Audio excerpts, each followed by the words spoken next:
miidhaan akkanaa akka irra hukuma hin qabu ture.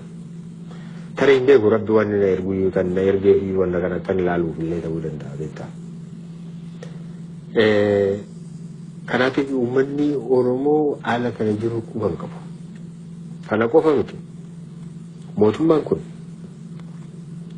amma dhihoo kana yoo xiqqoo gadi buusuu jalqabe malee murtoon ka Oromoo yeroo hundumaa ka jalqabu 11 irraati.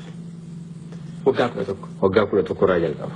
11, 12, 15, 20 umuriidhaa du'aa kan jedhu akka kanadha. Ka Oromoo kan watti beekama.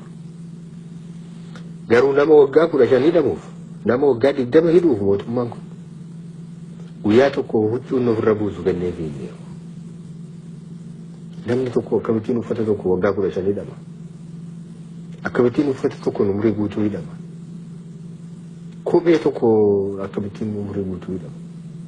Kana namni quba qabu hin jiru.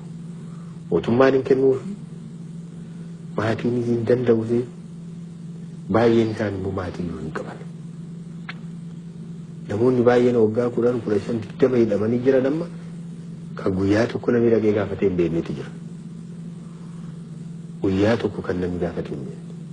Haa ta'u iyyuu malee achi taa'anii waa'ee Oromoo haasa'u isaanii. Oromoo hamma kana isaan gate, hamma kana isaan hin quban qabne waa'ee saba sanaa dubbatu achi keessa taa'anii. Waa'ee saba sanaa falmu achi keessa taa'anii. Saba kanatti akka tuqaatiin tokko akka irra gahu barbaadan achi keessa taa'anii. Waa'ee isaa yeroo ka'u ammuma kenniisa ta'u hundumti isaanii ka'an. Kan nama gaddisiisus kan namni hubachuu qabus qaban. Uffata huccuu ofirraatii hin qaban. Gaarummaa tokko illee hin qabu malli gaarummaa guddaa qabu achi keessaati. Inni tokko uffata 2 hoo qabaate isa tokkoof inuma kenna inuma wal gargaaru. Akka malee wal gargaaru. Waanuma xixiqqoo illee hojjetanii immoo of gargaaru.